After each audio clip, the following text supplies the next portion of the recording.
समझदारी भरी सुहागरात। दोस्तों, आज की इस कहानी में आप सभी लोगों का स्वागत है। अमन जैसे ही सुहागरात वाले कमरे में पहुंचा, उसने फटाफट नीरा के साथ वो किया जिसकी नीरा ने कभी कल्पना भी ना की थी। दोस्तों, कहानी बहुत ही मज़ेदार होने वाली है, इसलिए इसे पूरा और ध्यानपूर्वक सुनना। गांव की गलियों में ढोलक की थाप अब भी गूंज रही थी। शादी के सारे रस्म रिवाज खत्म हो चुके थे, मेहमान जा चुके थे। कुछ बुजुर्ग आंगन में बैठकर थकान उतार रहे थे, लेकिन अब असली वक्त था उस कमरे का जहां फूलों की सजावट से लेकर हर कोने में मोहब्बत की हल्की सी महक थी। नीरा चुपचाप पलंग के कोने पर बैठी थी, लाल जोड़े में, माथे पर सिंदूर और आंखों में हजारों सवाल। मन में डर भी था, उम्मीद भी, और कहीं ना कहीं एक अनकही खुशी भी।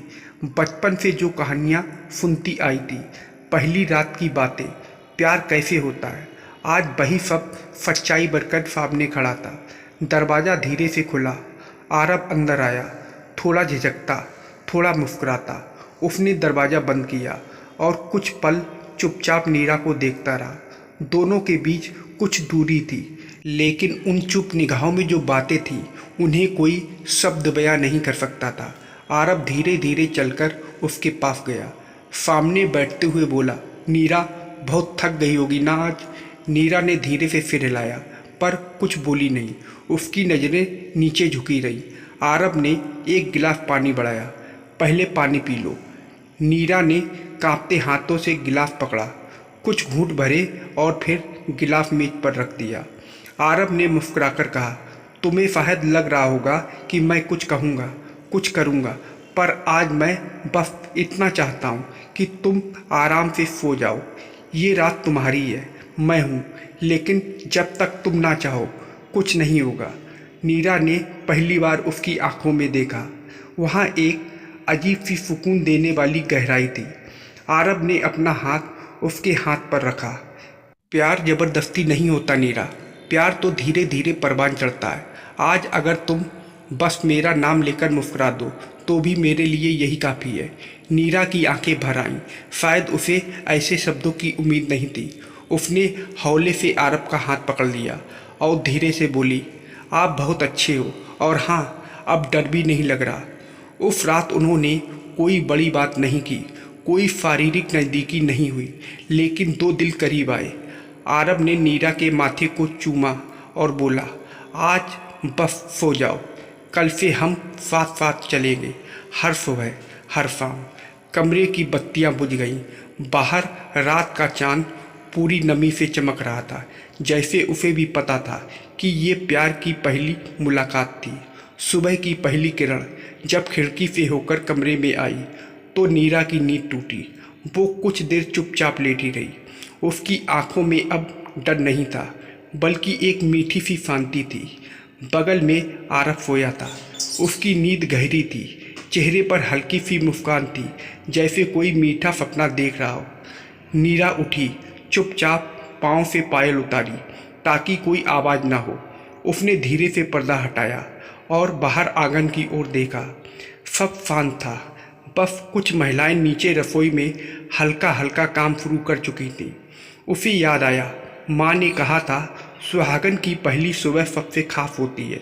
नई दुल्हन का चेहरा देखना सब चाहते हैं, लेकिन सबसे पहले जिसे देखना चाहिए वो है तुम्हारा पति। वो मुस्कुराई। उसने धीरे से आरब के माथे पर अपनी उंगलियां फेरी और बुदबुदाई, शुक्रिया मेरी पहली रात इतनी प्यारी बनाने के लिए। कुछ ही देर में घर की हलचल तेज हो गई। नीरा तैयार हुई, नई बहू वाला घूंघट लिया और रसोई में पहुंच गई। सबकी नज़रें उस पर थी। कोई तारीफ कर रहा था, कोई रस्में याद दिला रहा था, लेकिन नीरा के मन में बस आरब की बात गूंज रही थी। प्यार धीरे धीरे होता है। पहले दिन सब रस्मों में बीत गया, खाना बनाना, आशीर्वाद लेना, रिश्तेदारों से मिलना। लेकिन रात जब फिर वही कमरा और वही फूलों की खुशबू लौट कर आई तो नीरा थोड़ी कम झिझकी। आरब पहले से ही वहाँ था। उसने नीरा को देखा और कहा, आज दिन भर तुम्हें मिस किया। नीरा थोड़ा मुस्कुराई। इतने लोगों के बीच भी? हाँ, आरव बोला। लोग बहुत थे, लेकिन मेरे लिए बस तुम थी।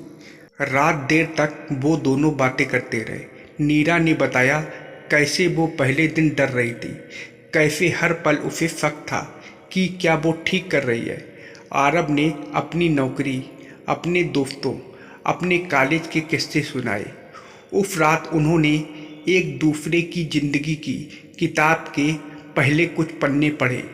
तीसरे दिन जब नीरा बाल सुखा रही थी, आरव ने पीछे से आकर धीरे से उसकी चुन्नी ठीक की। नीरा एकदम चौंकी, लेकिन फिर मुस्कुरा दी। आरव ने कहा, तुम्हारे बालों में वो चमेली का तेल बहुत प्यारा लगता है। बचपन में माँ लगाया करती थी, अब तुम लगाती हो। उस दिन पहली बार उन्होंने एक दूसरे को थाम कर कुछ पल बिना कहे बिताए। कोई जल्दबाजी नहीं थी, कोई ज़बरदस्ती नहीं थी, बस दो आत्माएं पास आ रही थी धीरे धीरे, संकोच के पर्दे हटाते हुए। हफ्ता बीत गया था। अब नीरा को आरव के साथ रहने में संकोच नहीं होता था। वो दोनों हंसी मजाक करते, खाना साथ साथ खाते, टीवी देखते और कभी कभी पुराने गानों पर बातें करते। 7वीं रात को आरव ने पूछा, अगर मैं कहूँ कि आज मैं तुम्हें अपनी बाहों में लेना चाहता हूँ तो? नीरा की आंखों में हल्की शर्म और मुस्कान साथ थी। उसने आरव के हाथ में हाथ रखा और बोली, अब मुझे डर नहीं लगता। आरव ने उसे अपनी बाहों में भरा, जैसे कोई मोर पंख समेट रहा हो, कोमल, प्यारा और संजीदा। उस आलिंगन में कोई वासना नहीं थी, सिर्फ अपनापन था। और फिर प्यार अब रोज़मर्रा की बात हो चुकी थी। अब वो रातें सिर्फ सुहागरात नहीं थी, वो हर रात उनके रिश्ते की एक नई परत को खोलती थी। कभी नीरा की कोई बात आरव को हंसाती, कभी आरव के बचपन की यादें नीरा की आंखें नम कर देती। पहली बार हाथ पकड़ने से लेकर पहली बार एक दूसरे के दिल की बात कहने तक, सब कुछ धीरे धीरे सुंदरता से, विश्वास के साथ हुआ। प्यार कोई एक रात की चीज़ नहीं होती, वो हर रोज़ की छोटी छोटी बातों में छुपा होता है। सुहाग रात सिर्फ शुरुआत होती है, असली प्यार तो उसके बाद शुरू होता है, जब दो लोग एक दूसरे को जानने लगते हैं, समझने लगते हैं और धीरे धीरे एक दूसरे की दुनिया बन जाते हैं।